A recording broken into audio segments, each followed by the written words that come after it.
ವಚನ ಸಮೂಹ ಸಂಸ್ಥೆಗಳು ಬೀದರ ಇದರ ವತಿಯಿಂದ ಇವತ್ತಿಲ್ಲಿ ನಡೀತಾ ಇರುವಂಥ ಒಂದು ಅದ್ಭುತ ಕಾರ್ಯಕ್ರಮ ಅನುಭವ ಗ್ರೀನ್ ಸಿಟಿ ಇದರ ಅಡಿಗಲ್ಲು ಹಾಗೂ ವಚನ ಗ್ಲೋಬಲ್ ವೆಂಚರ್ಸ್ ಲಿಮಿಟೆಡ್ ಇದರ ನೂತನ ಸಂಸ್ಥೆಯ ಉದ್ಘಾಟನಾ ಕಾರ್ಯಕ್ರಮದಲ್ಲಿ ನಮಗೆಲ್ಲ ಆಶೀರ್ವಾದ ನೀಡಲಿಕ್ಕೆ ಬಂದಿರುವಂಥ ಪೂಜ್ಯ ಶ್ರೀ ನಾಡೋಜಿ ಡಾಕ್ಟರ್ ಬಸವಲಿಂಗ ಪಟ್ಟದೇವರು, ಪೂಜ್ಯ ಶ್ರೀ ಪಂಡಿತಾರಾಧ್ಯ ಶಿವಾಚಾರ್ಯ ಮಹಾಸ್ವಾಮಿಗಳು, ಪಟ್ಟಾಧ್ಯಕ್ಷರು ತರಳಬಾಲ ಜಗದ್ಗುರು ಶಾಖಾಮಠ ಸಾಣೆಹಳ್ಳಿ ಮತ್ತು ವೇದಿಕೆ ಮೇಲೆ ಉಪಸ್ಥಿತರಿರುವಂಥ ಎಲ್ಲ ಪರಮ ಪೂಜ್ಯ ಗುರುಗಳಿಗೆ ನನ್ನ ಭಕ್ತಿಪೂರ್ವಕ ನಮನಗಳನ್ನು ಸಲ್ಲಿಸಿ, ವೇದಿಕೆ ಮೇಲೆ ಉಪಸ್ಥಿತರಿರುವಂಥ ಎಲ್ಲ ಹಿರಿಯರೇ, ಈ ಒಂದು ಸಮೂಹ ಸಂಸ್ಥೆಯ ವ್ಯವಸ್ಥಾಪಕ ನಿರ್ದೇಶಕರಾದಂಥ ಅಲ್ಲಂಪ್ರಭು ನಾವತಗೆರೆ ಮತ್ತು ಅವರೆಲ್ಲ ನಿರ್ದೇಶಕ ಮಂಡಳಿಯವರೇ,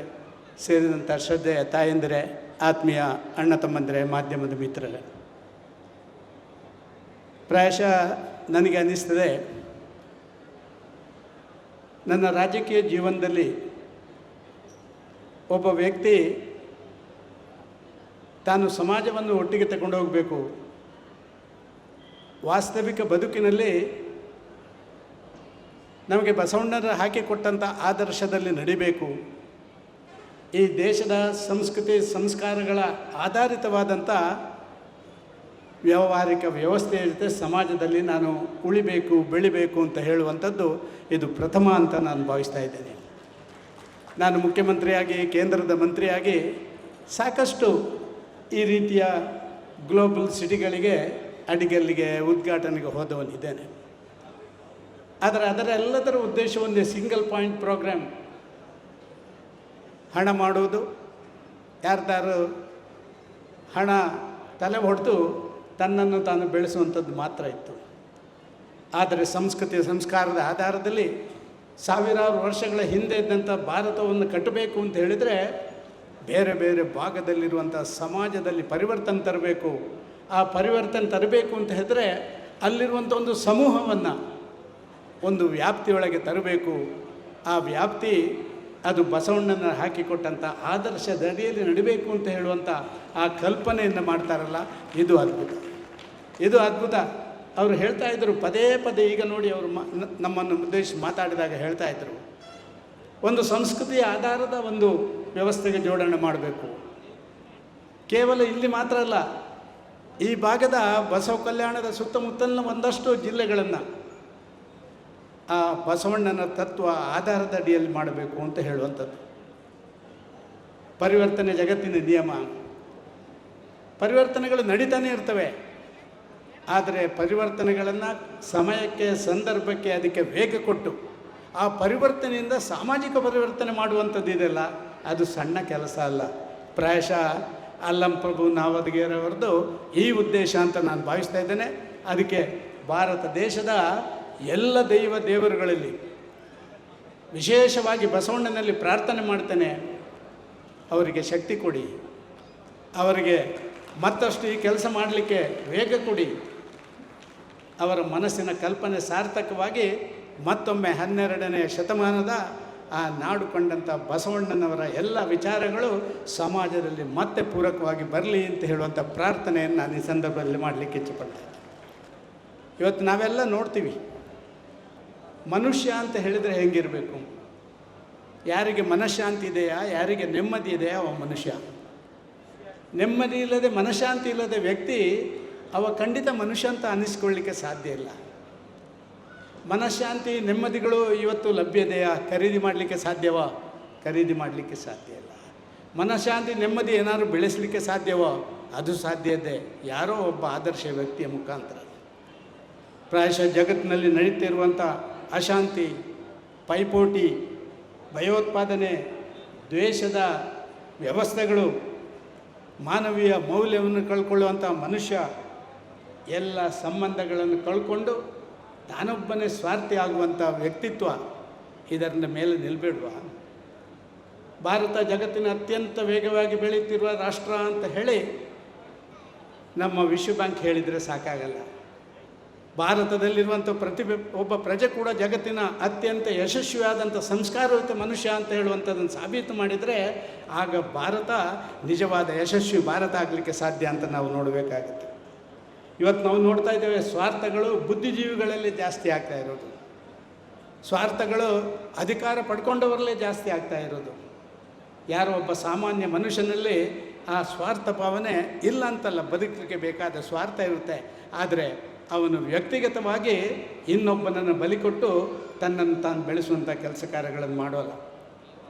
ಇವತ್ತು ಆರ್ಥಿಕ ಅಸಮಾನತೆ ಹೆಚ್ಚಿದಂಗೆಲ್ಲ ವ್ಯಕ್ತಿತ್ವ ವಿಕಸನ ಆಗುವ ಬದಲು ವ್ಯಕ್ತಿತ್ವ ಕುಂಠಿತಾಗ್ತಾ ಇರುವಂಥದ್ದು ನೋಡ್ತಾ ಇದ್ದೇವೆ ನಾವು. ಮೇಲು ಕೀಳುಗಳು ಜಾಸ್ತಿ ಆಗ್ತಾ ಇರುವಂಥದ್ದು ನೋಡ್ತೇವೆ.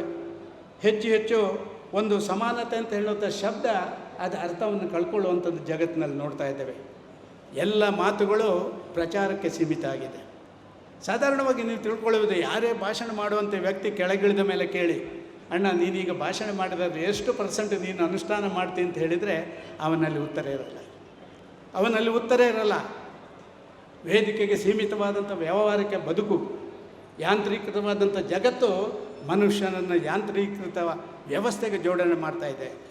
ಸಾಮಾನ್ಯ ಮನುಷ್ಯನಲ್ಲಿ ಒಂದು ಭಾವನೆ, ನನ್ನಲ್ಲಿ ಒಂದು ಮೊಬೈಲ್ ಇದ್ದರೆ ಜಗತ್ತನ್ನೇ ಆಳಬಲ್ಲೆ ಅಂತ ಹೇಳುವಂಥ ಒಂದು ಭಾವನೆ ಇವತ್ತು ಸಾಮಾನ್ಯ ಮನುಷ್ಯನಲ್ಲಿ ಕೂಡ ಬರ್ತಾ ಇರುವಂಥದ್ದು.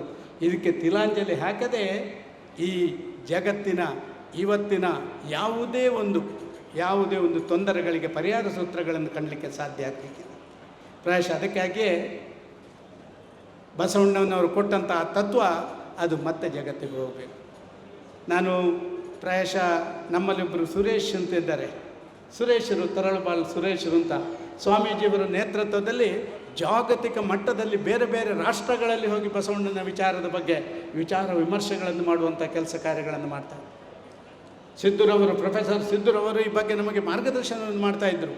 ನಾನು ಕೂಡ ಹಲವಾರು ಬಾರಿ ಗೋವಾಕ್ಕೆ, ದುಬೈಗೆ, ಮತ್ತೊಂದು ಕಡೆ ಎಲ್ಲ ಸಾಣೆಯಲ್ಲಿ ಸ್ವಾಮೀಜಿಗಳ ಜೊತೆ ಹೋಗೋದು.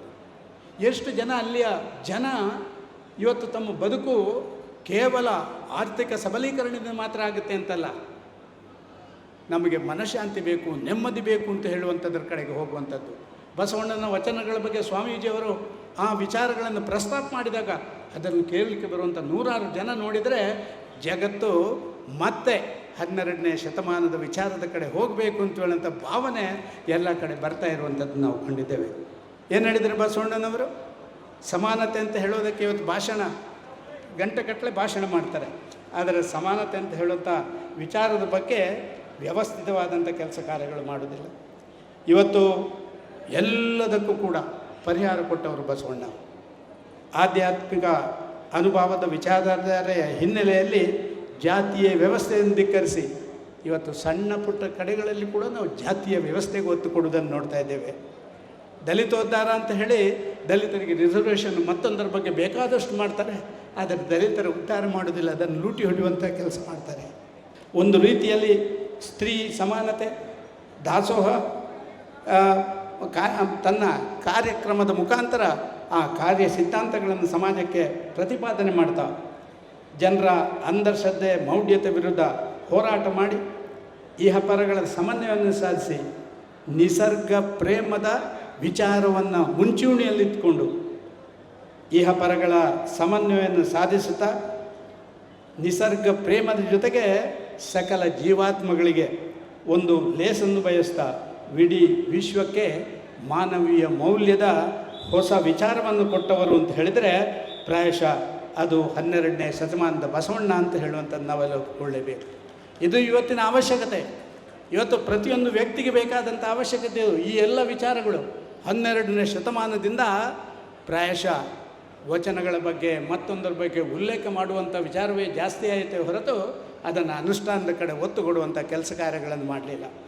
ಪ್ರಾಯಶಃ ನನಗೆ ಅನ್ನಿಸ್ತದೆ ಇವತ್ತು ನಮ್ಮ ಈ ಒಂದು ಸಂಘಟನೆ ಇದಕ್ಕೆ ಒತ್ತು ಕೊಡುವಂಥ ಕೆಲಸ ಕಾರ್ಯಗಳನ್ನು ಮಾಡ್ತದೆ.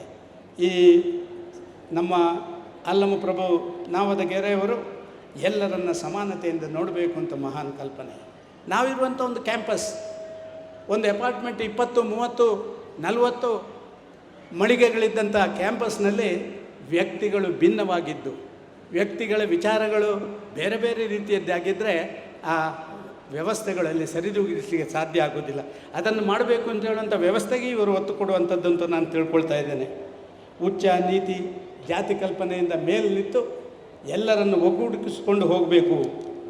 ನೀವು ಯಾರು ಅಂತ ಪ್ರಶ್ನೆ ಮಾಡಬಾರ್ದು. ನೀವೆಲ್ಲರೂ ನಮ್ಮವರು ಅಂತ ಹೇಳುವಂಥ ಆ ಅಲ್ಲಂ ಪ್ರಭು ಹೇಳಿದಂಥ ಬಸವಣ್ಣರು ಹೇಳಿದಂಥ ಇವನಾರವ ಇವ ನಮ್ಮವನೆಂದೆಣಿಸಯ್ಯ, ನಿನ್ನ ಮನೆ ಮಗನೆಂದೆಣಿಸಯ್ಯ.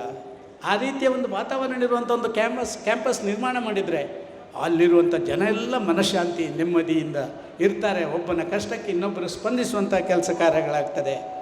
ಆ ಕೆಲಸವನ್ನು ಮಾಡುವಂಥ ಪ್ರಯತ್ನ ಮಾಡ್ತಾ ಇರುವಂಥ ನಮ್ಮ ಈ ಒಂದು ಸಂಘಟನೆಯ ಮುಖ್ಯಸ್ಥರಾದಂಥ ಶರಣ ಅಲ್ಲಂ ಪ್ರಭುರವರಿಗೆ ನಾನು ವಿಶೇಷವಾದಂಥ ಒಂದು ಕೃತಜ್ಞತೆಗಳನ್ನು ಅರ್ಪಿಸ್ತಾ ಇದ್ದೇನೆ. ಪ್ರಾಯಶಃ ನಾವೆಲ್ಲ ನೋಡ್ತಾ ಇದ್ದೇವೆ ಇವತ್ತು ಇಂದಿನ ಎಲ್ಲ ಧಾರ್ಮಿಕ ಸಂಘರ್ಷಗಳಿಗೆ ದಯೆ ಇಲ್ಲದ ಧರ್ಮವೇ ಕಾರಣ. 12ನೇ ಶತಮಾನದಲ್ಲೇ ಹೇಳಿದರು ಬಸವಣ್ಣ, ದಯೆ ಇಲ್ಲದ ಧರ್ಮ ಅದು ಯಾವತ್ತೂ ಭವಿಷ್ಯಕ್ಕೆ ಒಳ್ಳೆಯದನ್ನು ಮಾಡುವಂಥ ಸಮಾಜ ಸೃಷ್ಟಿ ಮಾಡೋದಿಲ್ಲ ಅಂತ ಹೇಳಿದರು.